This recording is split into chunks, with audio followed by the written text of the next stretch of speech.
settling in.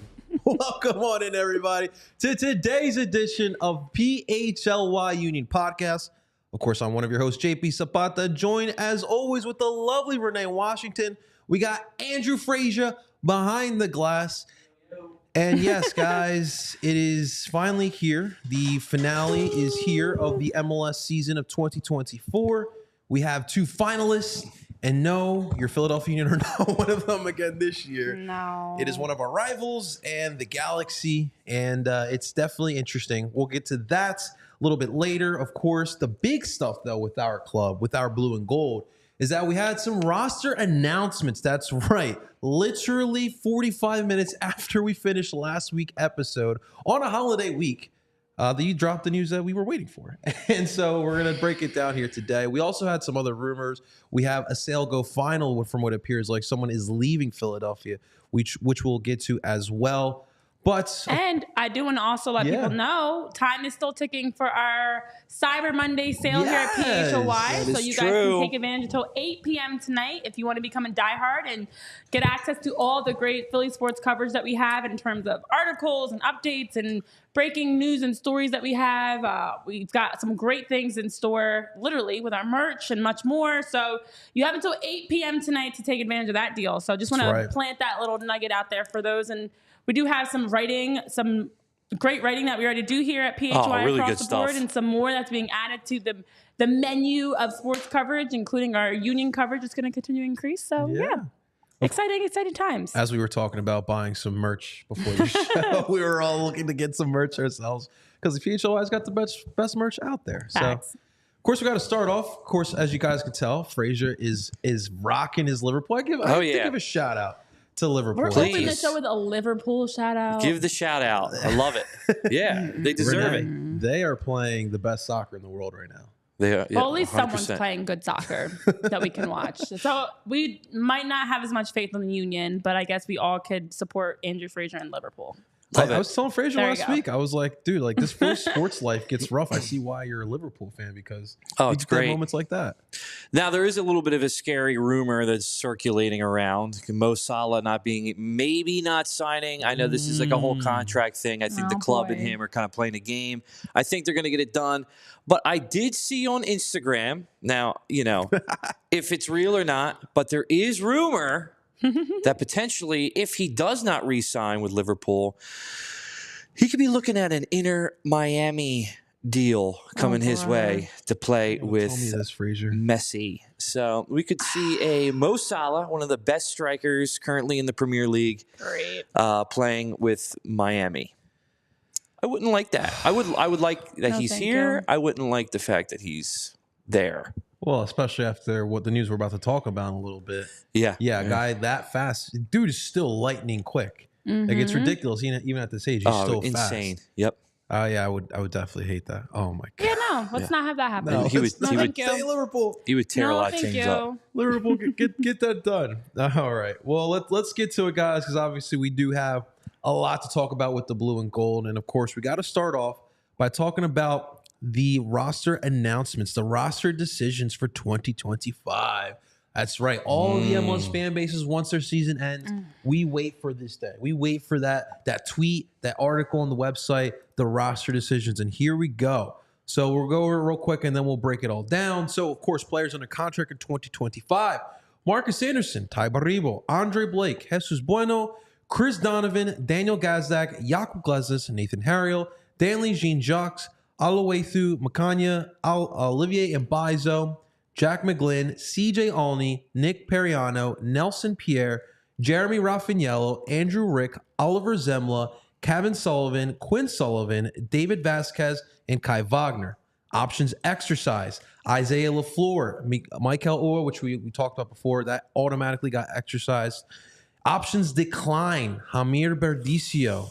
Great union run he had.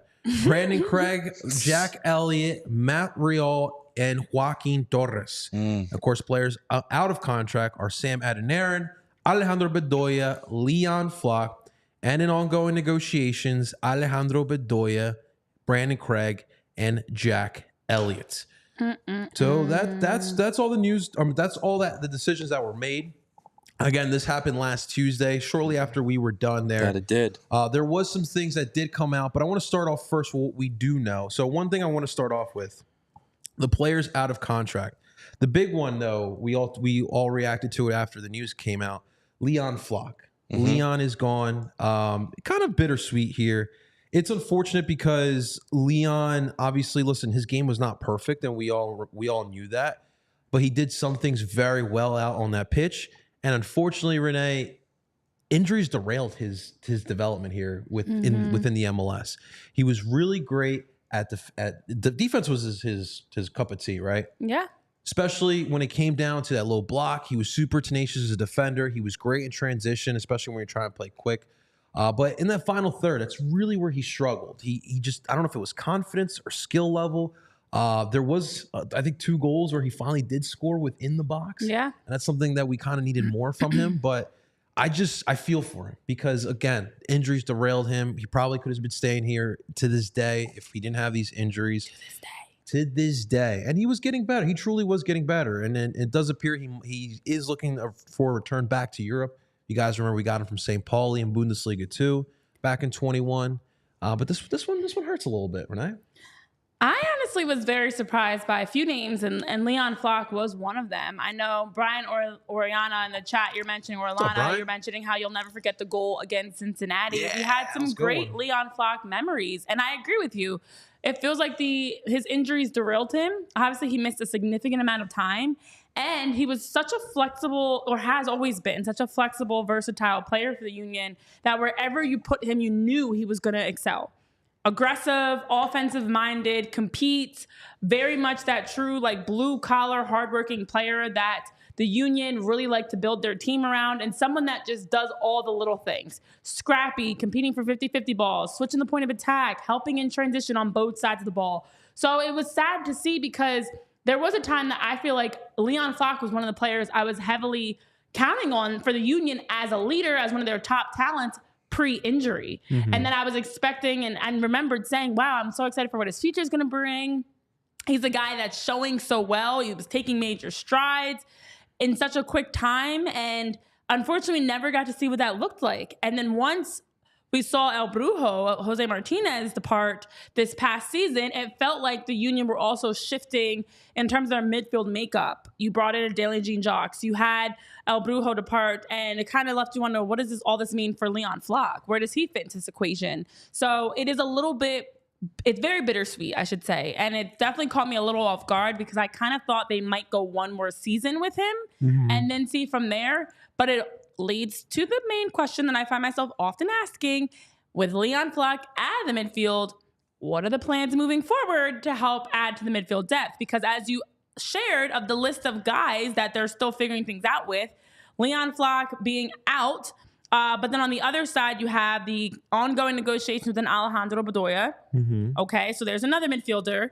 Of course, the back line is also in some question marks. Like, I'm not only concerned and caught off guard by some of these roster moves, but I'm also more concerned about what does this mean? Who's filling this role? What is the expectation? Is it going to be a young player, a homegrown? Who are you expecting to fill the void of some of these guys that are your depth pieces? So happy for whatever Leon Flock does next. Thankful for his time here, but wish we could have gotten more of a happier, some closure versus him just being injured at the end of this stretch and not really ever getting back to what we saw pre-injury. Yeah, no, I mean, it's a good point that you bring up. It just does feel like he did fall out of favor. Yeah. Jean-Jacques came in, and obviously he's already plugged in as your 6. Let's not forget Jesus Bueno, which that's a question mark going into next year too. He's under contract. Yeah, another one. But like in 23, he's finished the season really strong. And this past year, he kind of got lost in translation within the depth chart. He struggled to find the pitch. And there were moments where, especially after the Brujo sale, you would think like, okay, Bueno's going to get some more minutes. Jean-Jacques had to also get acclimated to the MLS. And it just felt like Leon got the edge over him. And then obviously Jean-Jacques really took over that role. But it just felt like the Union were ready to move on in a different direction. And for Leon Flock, I don't know how strong these rumors are that he does want to go back to Europe. But listen, we all get a little homesick, especially across the pond. So it definitely wouldn't be out of the ordinary there. I have something I have to admit, and it's been going on for way too long, and I haven't said anything. But I have something to admit. Every time we talk about jean Jacques, I just think of jean jackets.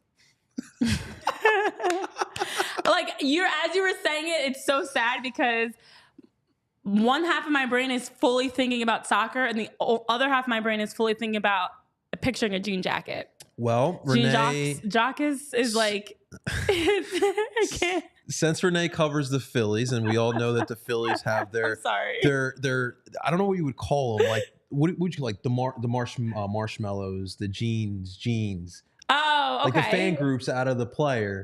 So Renee's gonna be doing that, but for Daily Jean Jacques. So you can catch her at 128. They'll be chanting Daily Jean Jacques chants. I like that for you, Renee.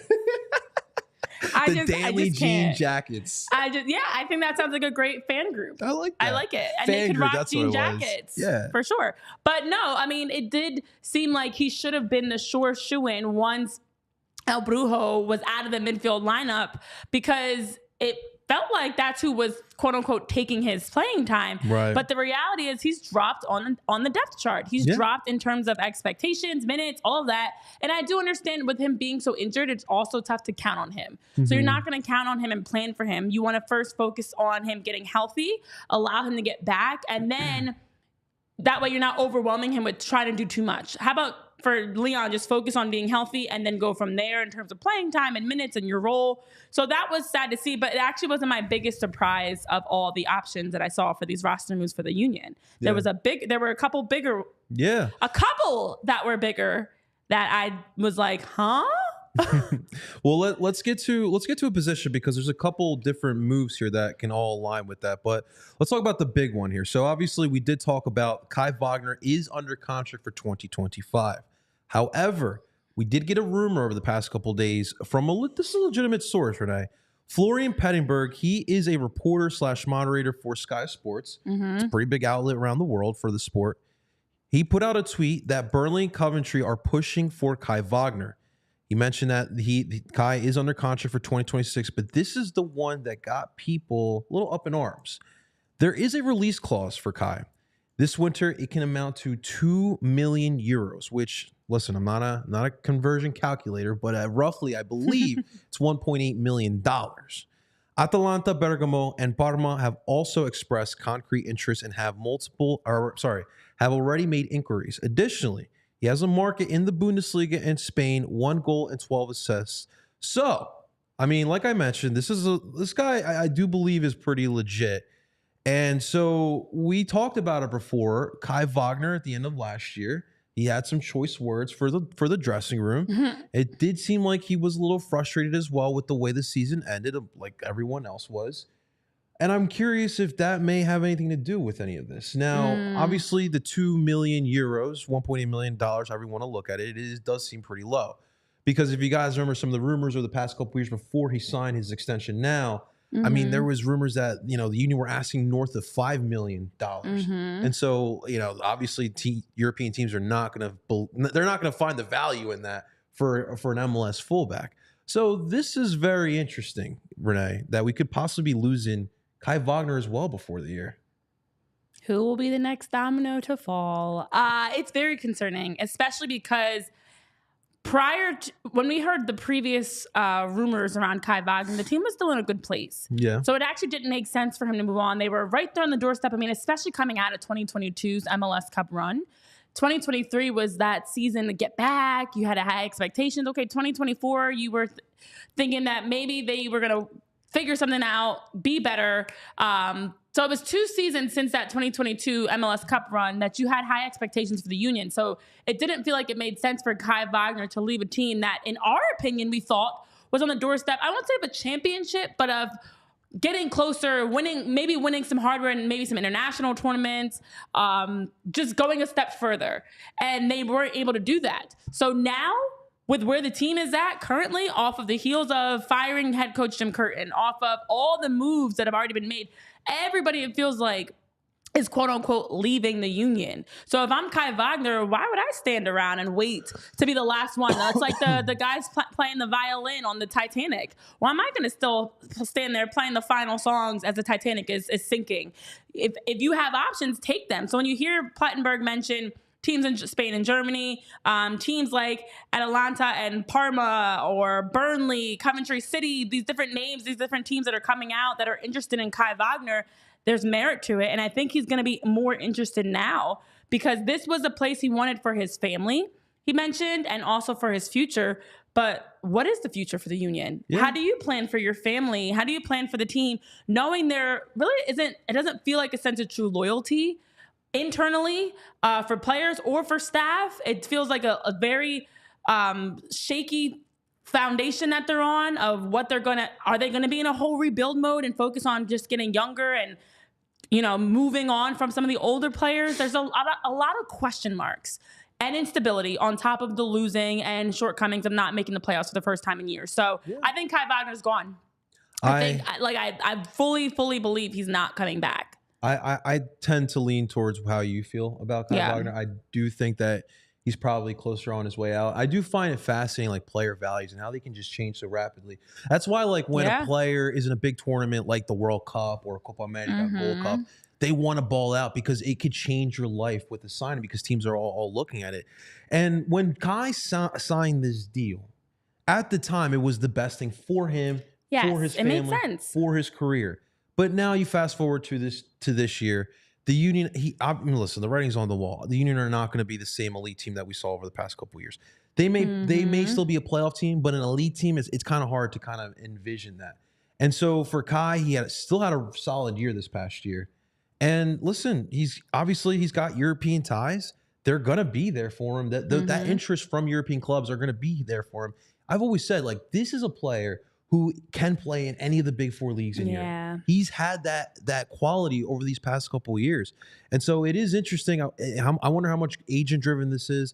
But for Kai Wagner, it just feels like it is. It feels like just in general, the Union trying to turn the page from what just happened over the past couple of years. 27 years old. You have championship clubs that are coming knocking. It's when the championship clubs come knocking, I bet Kai Wagner's going to go walking. I just don't understand why, if your value, you passed up on offers in the past, and from his agent's perspective, but also for him, if this is for his family, financially, stability-wise, you got to go with the sure thing. And right now, the Union, unfortunately, are not that. You have no idea what's going to happen in 2025 alone, let alone a few more seasons. So if you can take a pay increase, go somewhere that's a little more positive. He wants to win. And we heard that when he said it in the locker room at the end of the season with his frustrations around players not caring that they were eliminated. That is in itself a reason I think he's going to move on. He wants to be in a culture, in an environment that's more of a championship culture. I know Michael, you said in the chat,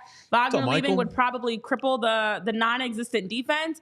I think the defense as a whole is going to be very crippled in general. I think this is kind of the tear it down to the studs, start all over again era that we're about to get into for the Union. Yeah, we'll talk about more of that in just a second. But if the Union do happen to move on from Kai Wagner right now, obviously we talked about the option that they did pick up was Isaiah LaFleur, left back. We all remembered he suffered that terrible ACL injury before the season. So really, we don't know much about him. And of course, you have Frankie Westfield, who's lingering in the system, not signed to the main team. But I would assume that would happen. That would change soon because he also balled out in the MLS Next Pro playoff. So it should be interesting. But when we get back, when we get back from this next break, guys, we'll talk more about some of these roster decisions in just a second.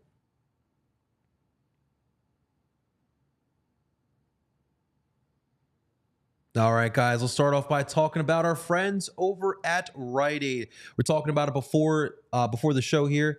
Listen, Rite Aid, every time I see one, I stop by, always get my last minute things that I need, all my medications. We just had, obviously, Thanksgiving was a big one, a lot of big gatherings. So, of course, you want to make sure that you are staying healthy, all right? Big gatherings can lead to some germs, right?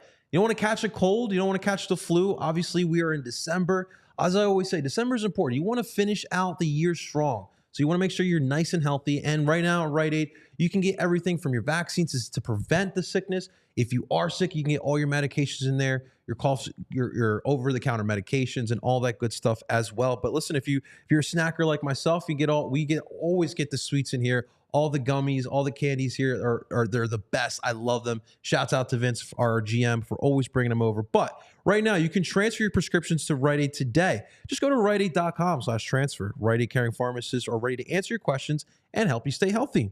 Get your prescriptions along with anything at Rite Aid you may need, including over-the-counter medications, household products, cosmetics, and much, much more. Just ask your pharmacy team for more details. Keep in mind that restrictions do apply.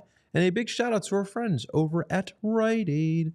And our friends over at TrueMark Financial Credit Union can make sure that you, this holiday season, are being financially responsible. They've got better rates, lower fees. They also have tremendous benefits, such as their mobile app to allow you to make transactions, check your accounts, access your account anywhere, anytime, right from the convenience of your phone.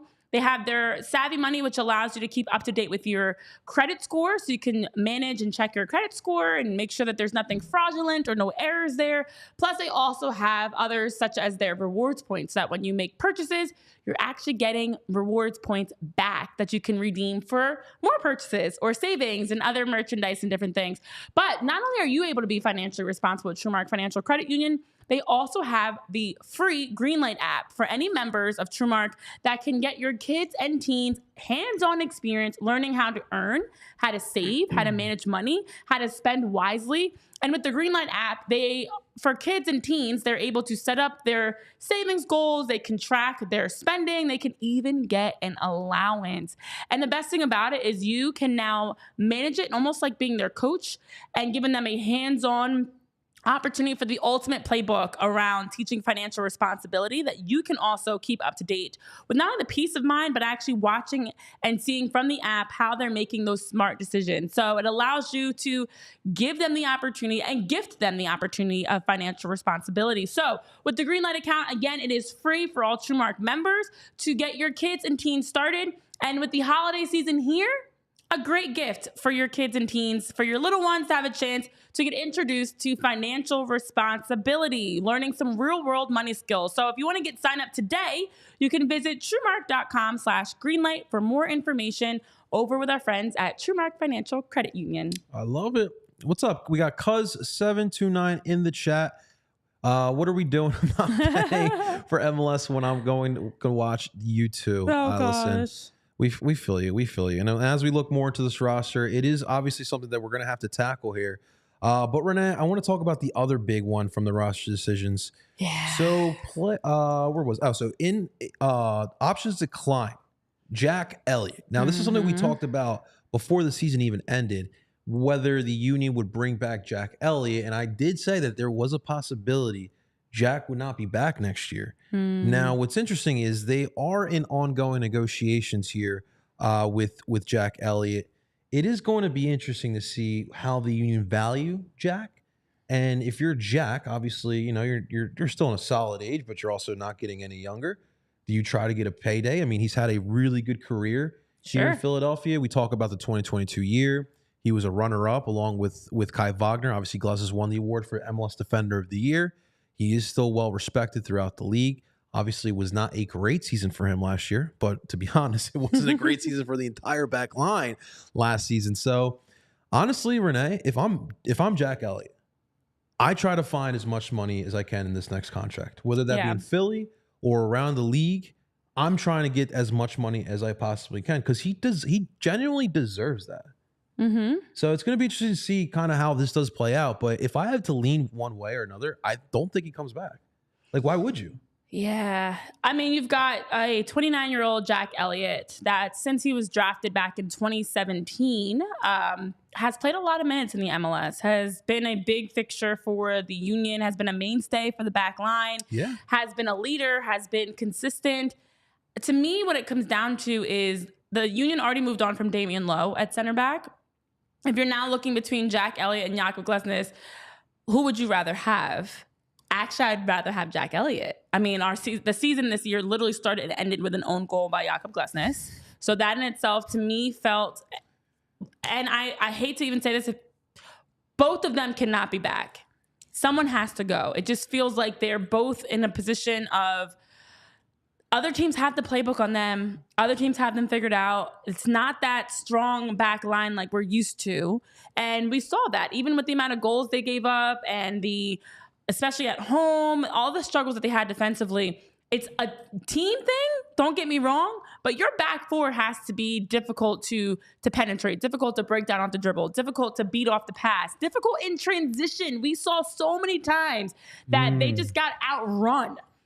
The other team just would send a forward and they were just out racing Jack, Jakob, Kai, whoever, Nate, and literally a foot race, they were losing. You cannot be slow. You cannot be reactive. You have to be able to anticipate. And it felt like, although they're only 29, 30 years old and they're still in the prime of their career, they're worn and they're overused in that sense. So I did expect one of them would not be coming back in 2025, which also means the Union needs to be actively preparing for who's replacing them. Whole other thing.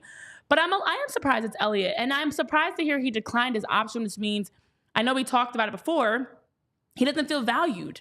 If he's declining his option, that means either A, he doesn't want to be here, or he's not okay with the money that he was offered because they lowballed him. Yeah. So regardless which of those two things it is, I think it's concerning that Jack Elliott he's clearly unhappy. Otherwise, he wouldn't decline it. He would just be like, oh yeah, whatever you offer, I'm happy to be here. No. Not happy enough, not complacent enough.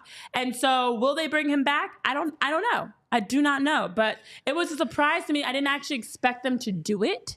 I wanted it, but I wasn't expecting them to actually have a low ball situation for Jack Elliott or just whatever, unable to come to terms with him. So he declined. I thought it would be Glesnes that we'd be talking about right now. Yeah, I mean, I think for the Union there, I don't think they're trying to change too much. And obviously Glesnes is under contract this year. Elliott does make more sense to kind of part ways with him. And we kind of know how the Union do function. They have a set price for you. And if you don't like that, then I guess too bad. I guess financially, there's more wiggle room for him. That does make sense too. Yeah. The other thing too is we as we all know, Renee, they did talk about there are going to be changes at every level, every facet of this club. So from the forwards, the midfield, the defenders, they're going to add to each one of these positions. And so it generally I would not be surprised if they get rid of Elliott, bring in a younger piece from somewhere outside the country. I don't think that, and this is something we can dive into later on, but I don't think that they should go back to the MLS market, at least the veteran players. I think that they need to go back, Ernst needs to go back to his bread and butter. Finding those diamonds, he's good at that. Ever since, saw the Red Bull system, he was with the Red Bull system. He's really good at finding diamonds in the rough around the world. I think that's how he's going to have to build this out. And right now, your options, Renee, are not great. Oluwatu Makanya, who's is having a tough time of getting consistent minutes with Union too. Brandon Craig, who is in ongoing negotiations as well. But I even told you before the show, why? Why? You know what he is. Another surprising one. Why? You know what he is. You truly are not convinced with him that you had to send him out to Locomotive, right? And even when he was here, when you needed bodies, you still didn't feel like he was ready enough. Now, again, is this a Jim? Because we only heard from Jim about Brandon Craig. Now, is this a Jim thing? Does Ernst actually believe that Brandon Craig is ready for this level full time? I don't know, but that's what you have right now. I don't even know that he did well with El Paso Locomotive. I did not hear good things either. He didn't do well in the USL. That's the other.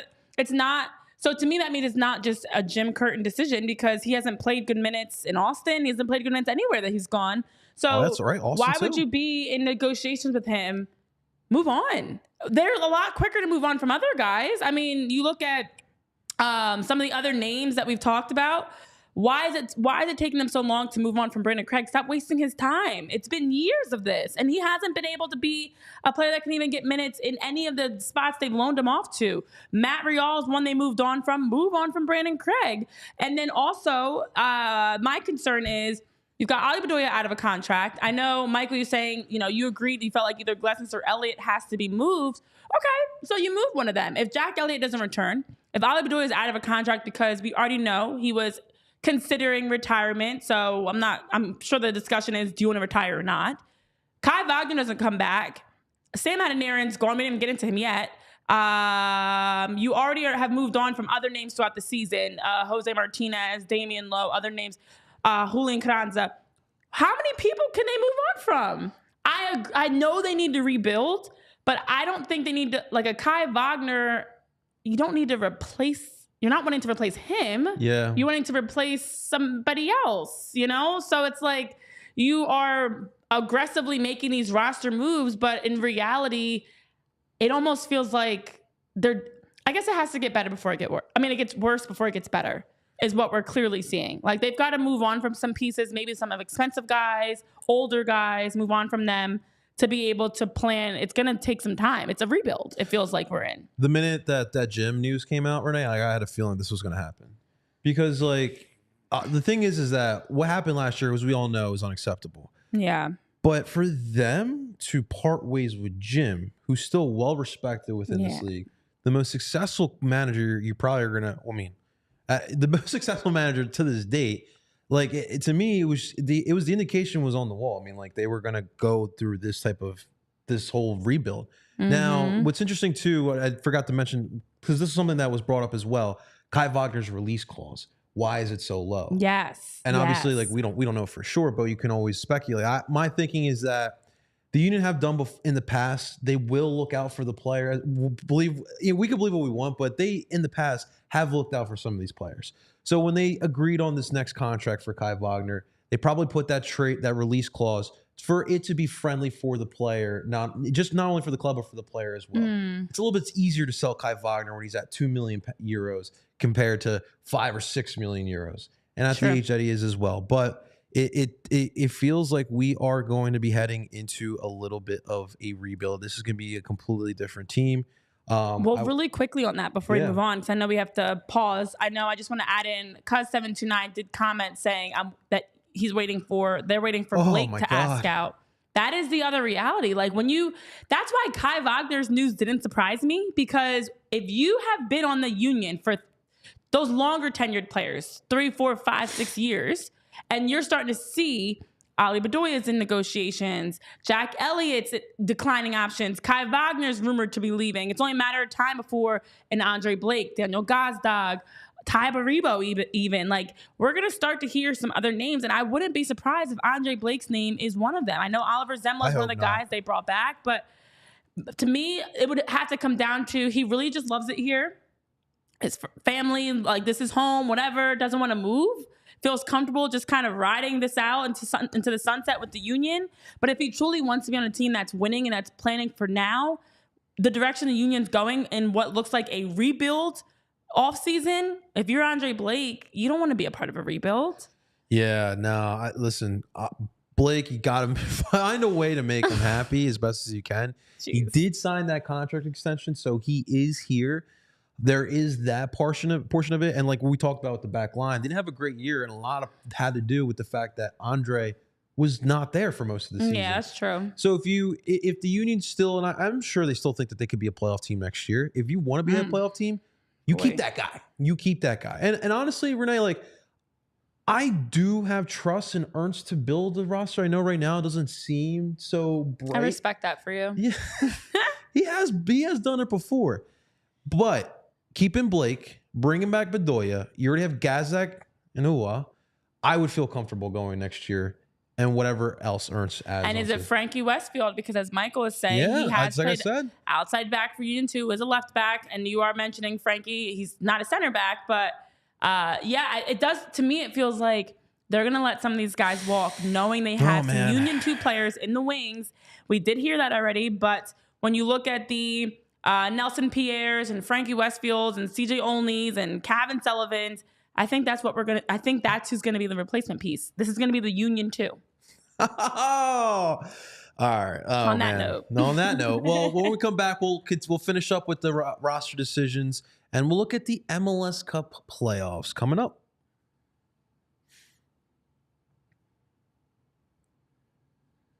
All right, let's first talk about our friends over at Empire today. That's right, ladies and gentlemen. Listen, I know you guys had your family over as well at your house. And, of course, my mom being my mom, I love her. Love you, Mom. But she did mention my floor is looking a little old there. You know, she talking about, listen, that thing looks like it's from the 80s. Like, Mom, it probably is. Maybe you're right. And I remember, listen, at work, we got our friends over at Empire today. I might need to hit them up and call them up. And you know why? Because Empire today, you get to shop that at-home convenience. They're going to find the right product for you, and you're going to get that quick and professional installation. That's what we need, ladies and gentlemen. And a price match guarantee. That's right. And Empire today, of course, they're going to have competitors, right? Just like the Union, they have their competitors. Empire Today has their competitors. And what Empire Today's competitors are going to offer you is a low price. But guys, that's not what you want, all right? Because low price means low quality. That's not good. What Empire Today is they're going to do, they're going to put a flooring in your house the same one that they would put in their house, because that's the Empire Today difference. And right now, you could schedule your free in-home estimate today. All of our listeners can receive up to a $350 off discount when you use the promo code PHLY. Keep in mind that restrictions do apply. Make sure you guys are visiting empiretoday.com/PHLY. And big shout out to our friends over at Empire Today. All right, and while we're talking about all the things regarding next season, one thing is for certain, regardless who is out there, you want them to be healthy. And with our friends over at Rothman Orthopedics, you can stay in the game. At the job, in the office, whatever it is that life is throwing your way, you can make sure that if you're dealing with achy joints, cramping hands, back pains, neck pains, whatever is going on from your head, shoulders to your knees and toes, you've got Rothman Orthopedics that can help make sure they've got your back. Because for over 50 years, they've been actively following through with their mission to provide high quality, compassionate, and affordable care rooted in research. And at Rothman, they have research that has led to new treatments and better outcomes so they can provide you with laser-focused specialty areas for each doctor they have.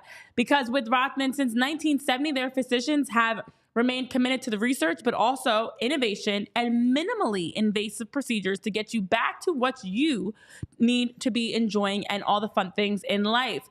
And with having specialty doctors, they have 200 plus fellowship-trained physicians that are subspecialized in specific areas of the body with a wide range of orthopedic services. So everything from hip, knee, spine, shoulder, elbow, feet, ankles, to hand and wrist, to sports medicine, physical medicine and rehabilitation, orthotics and bracing, oncology and trauma, fracture care, MRIs, x-rays, physical therapy, so much that you can get with Rothman Orthopedics. And they also are working right in our very own backyard with dozens of options and convenient offices, 30 plus, I should say, of convenient offices, urgent cares, and walk-in centers. So year after year, they're consistently among the highest volume of hip, knee, shoulder, and ankle replacements. They also are up there in terms of their outcomes and how much they're providing those leading edge treatments, and thousands of groundbreaking research and clinical trials that they are working on as well. So with Rothman Orthopedics, they are specialized in orthopedics and you. And you can visit rothmanortho.com/PHLY to learn more and to make an appointment today. I love it. All righty. Let's finish up these roster decisions here. I want a couple more surprising ones here. Or not, I guess surprising, but funny tidbits. So I want to look real quick at the options decline here, Renee. The one, Jamir Berdicio.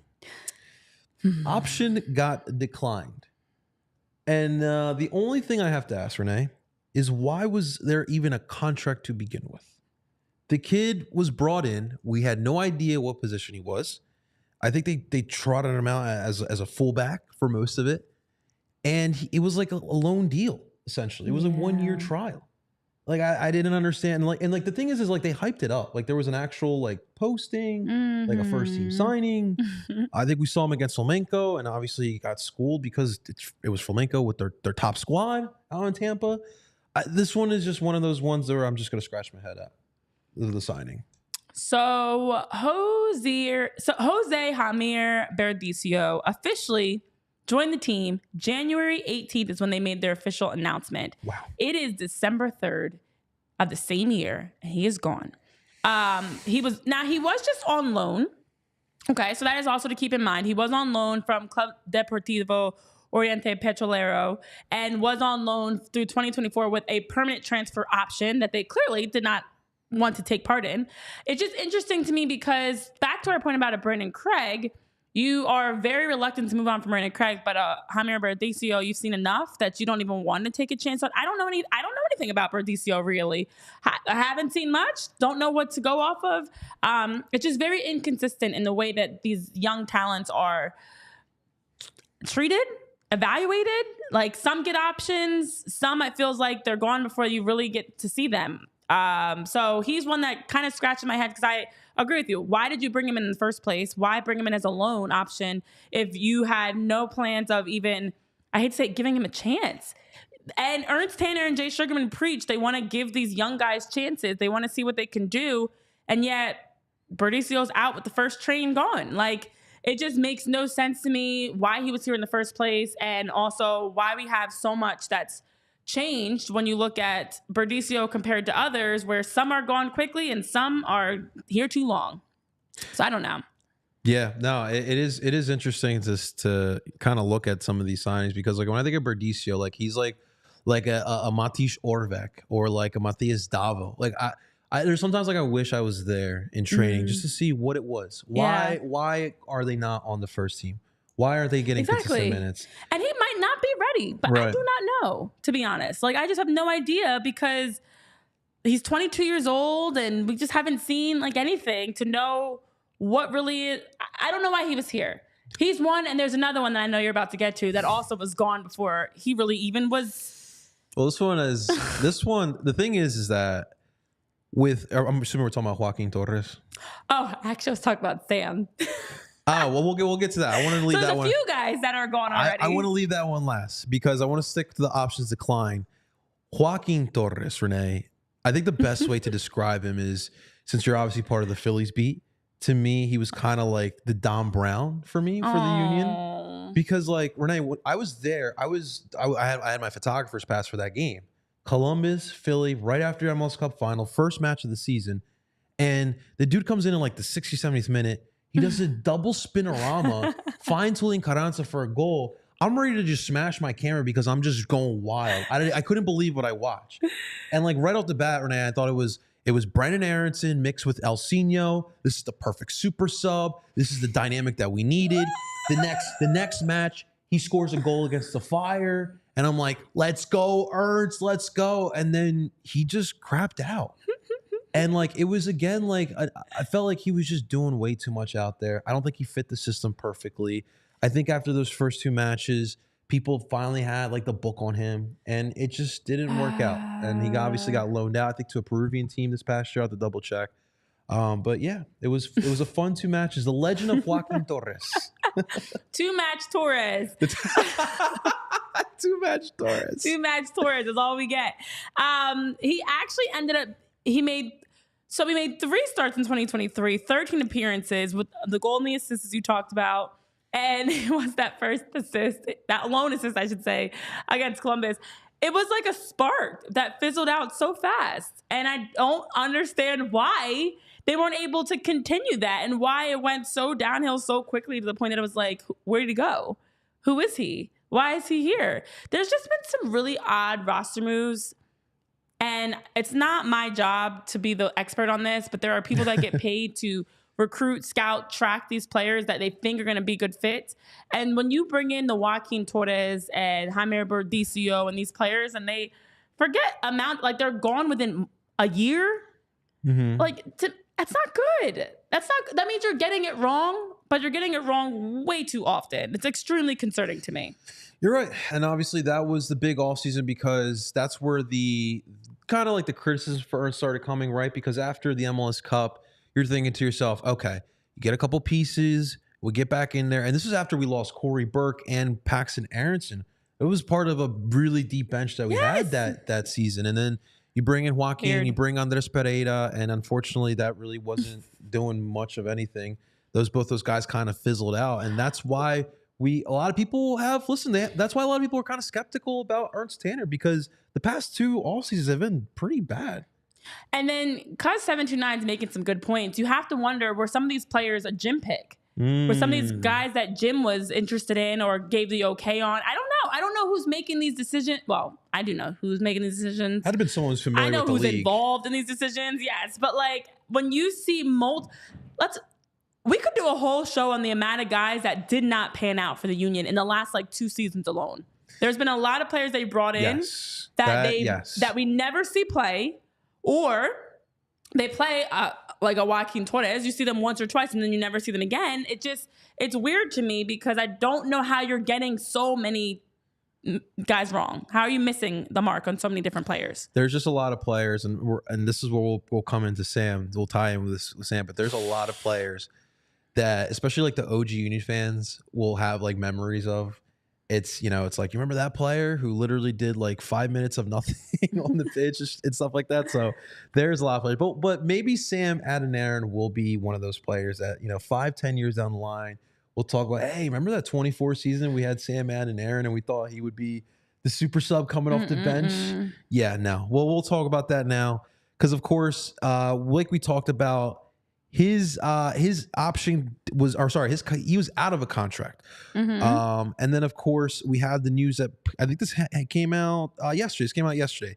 LASK from the Austrian Bundesliga announced that they did sign Sam Adeniran away here from Philadelphia. What's interesting here from our boy Jose Nunez, he did mention that the manager of LASK did reveal that before this deal was done, they had agreed upon as far back as July that they were in agreement with the contract. So that means that this was already going to happen regardless of what Sam did in those 3 months or so that he was with the Philadelphia Union. So he already knew he was going to go to Austria all along. So why waste our time? I mean, quick fix.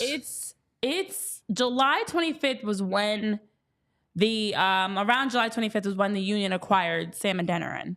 And we were excited to see what he could bring. You knew that he had, the way it was released was that they had the decision at the end of 2024 to keep him or to move on from him. So it was like a trial. So we actually knew for him coming in, this is a temporary trial to see how you fit in with the team. What we didn't know is, as you mentioned, there was never a chance that he was going to be staying with the Union because there was already a deal in the works. And I know our buddy Jimmy King tweeted out, like, essentially the Union were a pit stop. Were we just the rest stop for Sam? That on the way to his next step, he just needed somewhere to play in between because they couldn't sign him. We were literally Roy Rogers, Jimmy. We are the Roy Rogers of soccer, apparently, because rather than him being able to go straight to LASK, apparently he needed a quick stop along the way to prepare him for that top-flighted Austrian side. And the Union was it for him to get some games in, for him to get his legs under. I don't know what was the point of this. It goes back to what I was just previously saying, like, what really is happening in the scouting and the discussions around acquiring players? Because why would a player like Sam be brought in from, he was with St. Louis, City SC. You bring him in mid-July, July 18th. It's finalized by the 25th, whatever. He's playing in games right away. And he's gone. Just like that. Like, why? Why waste our time? Why waste his time if he was never going to stay with the Union? Was this just supposed to be a temporary Band-Aid? Because you needed to just add some more bodies? Exactly. It just makes... It's exactly what it was. That's sad. Because you lost Carranza. You needed depth. I'll have to double check, but when they signed Adeniran, I don't think they fully knew Tybor Ribo was going to go on the tear that he did either. No, I don't think so. Because it was around that summer transfer window before. I think it was during the time that... Definitely before Leagues Cup. Yeah, for sure. Definitely before Leagues Cup. And that's obviously when Ty really went on his tear. So they really were looking for depth. But Renee, this is why I say this upcoming offseason, and I don't think they are going to because they're not in a position to do this, but I stay away from MLS vets. Yeah. They do not know how to scout MLS vets. Maybe the younger players, maybe, because obviously they did home Carranza, so I'm not going to sit here and say don't look in the MLS altogether. But when it comes to these veteran players, I'm talking about Joaquin Torres, Andres Pereira, Sam Adeniran, like they just have not been able to hit on these players. And I at this point, I don't want to continue seeing it. Well, okay, so I pulled up the initial release that the Union had put out and the article that Sage Hurley wrote about them. And in that, it was quoted that Ernst Tanner shared he and his scouts had their eyes on Sam since his days playing in Germany 4 years ago. You've been tracking and following him for years to have him come here for 4 months?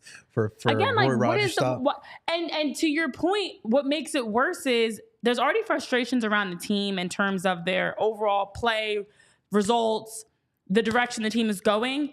Don't lie to us. Like, don't try to make us feel like, oh, you're bringing in Sam, as you said, as maybe it was a Band-Aid to pretend like we're adding in new pieces around the loss of a Julian Carranza. Look at us. We're bringing in Sam, who's can be a goal scorer and a great forward for us.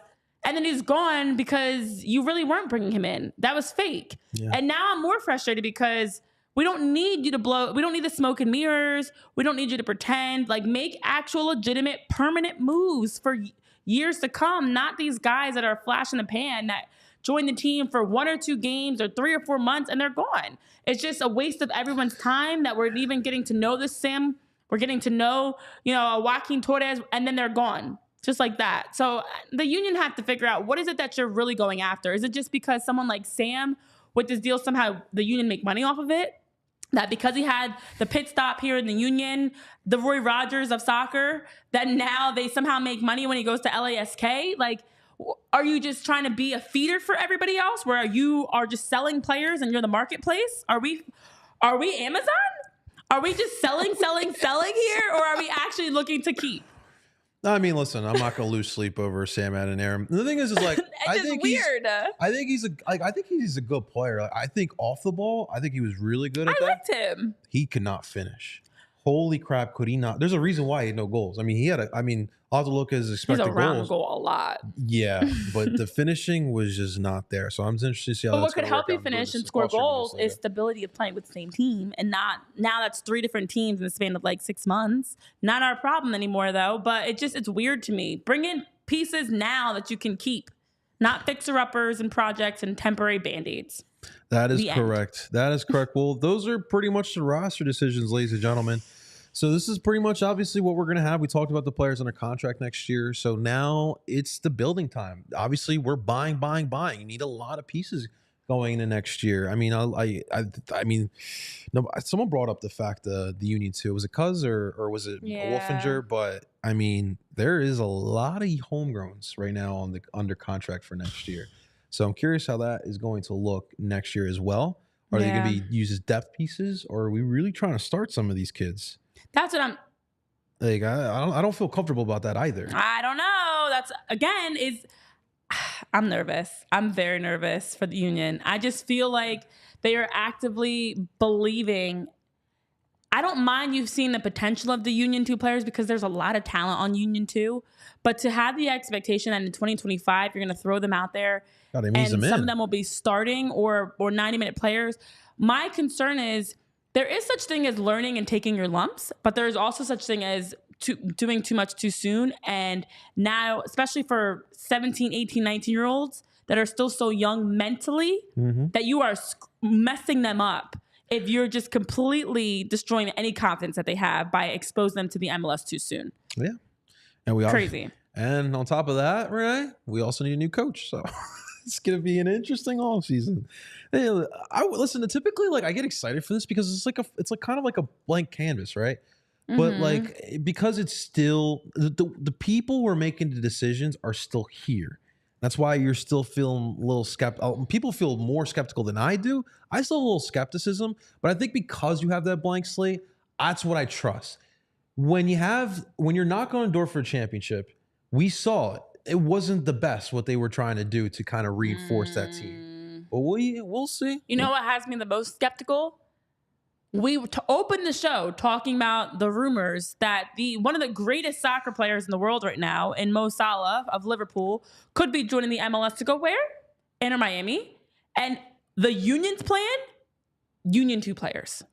That is concerning. And to Kaz's point in the chat, no, we actually haven't heard anything about the head coaching search. All that we know is allegedly the Union 2 head coach role was posted as available, that they were searching for a head coach, which leads to rumors expecting that maybe Marlon LeBlanc is going to be moving up in true Philadelphia Union fashion, just promote the homegrown. Marlon LeBlanc, who's a great coach, great person, and it seems like he could be the Union head coach, and they're looking to replace him. Someone like Ryan Richter's name's been brought around. So it's just... It's terrible to see when you have, I know BC's talking about the LA Galaxy. We talked about Inter Miami. BC? All these teams are adding in superstars.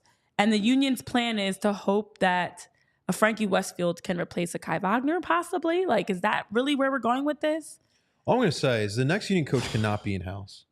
I don't even know if they're going to be able to bring us someone else in. I mean, if you were that frustrated with Jim and the lack of him playing the young kids and some of his philosophies and decision-making, why would you go in-house? I'm very nervous. That's a disciple of Jim. Why would you go in-house? All I can say is buckle up, y'all. I think it's going to get a lot worse before it gets any better. It feels like we're headed towards a crazy rebuild. And at a bad time, because we talked about LA Galaxy going from being one of the worst placed teams last season to an MLS Cup this season to face the Red Bulls, who also is making some history of their own and this incredible Cinderella run. The Union are going in the opposite direction because they are tearing it down to the studs right now. And I don't know what the plan is. This feels like honestly like a 5-year rebuild that we're in, like years that this could take. Years. That's the thing. It doesn't have to, but I understand your sentiment because obviously right now it looks very, very bleak. We don't trust the front office, but in this league, the Galaxy have shown you that you can come back in a short period of time and be a contender in this league. Okay, maybe let me flip it. Let me try to end with some optimism. Maybe they are moving on from the Kai Wagners and Jack Elliott to clear space to bring in some talented, veteran, experienced superstar players from European leagues. And the Union 2 players are going to be more of like the backup, the depth pieces, but there are plans in the work for them. They're going to do it, guys. The Union are going to bring in some big names this offseason. Oh, man. Oh, no. We shall see. Just kidding. Hopefully, though. Hopefully that's what they're going with and not the other direction. That's right. Well, Renee, the Union are going to have to catch these two teams because two teams punched their ticket into the MLS Cup final. The Los Angeles Galaxy and the New York Red Bulls. They will be playing on Saturday, December 7th, this upcoming Saturday, at 4 p.m. at Dignity Health Sports Park. That will be the site of MLS Cup 2024. And, of course, the big storyline here is obviously this is two of the original MLS squads from 96. Obviously, the Red Bull back then were the Metro Stars. And, of course, the Galaxy had a much different look to them. But this is, I guess, what the MLS purists would want is these two teams to match up here into the final. Now, Ricky Puig being out is going to be big. Yeah. The dude was playing at MVP level this year. He's a big reason why the Galaxy are at where they're at this year. Obviously made some great signings, but he still has been the face over the past 2 seasons, and he continued being that this year. So it's going to be very difficult for the Galaxy to win another cup here. And obviously the Red Bull are going for the first one here. Listen, the Red Bull, if you're a Union fan, we obviously hate the Red Bull. Like, there's no denying that. We know this. But if you are a Union fan, if you're looking for some type of optimism, it is the Red Bull. Because if you guys remember, after that 2018 season when they made the Eastern Conference Finals, they had like 5 years of stagnant play, or 4 years of stagnant play. They were still making the playoffs, but they were right at the cusp of it, right? And they bring in Emil Forsberg. Everything kind of fell into place. And look, they're in the MLS Cup. And obviously, you do need a little luck. But that is something to be optimistic for. The Union need to build the crux back, build back that foundation, and then eventually, hopefully, they can sign some players away.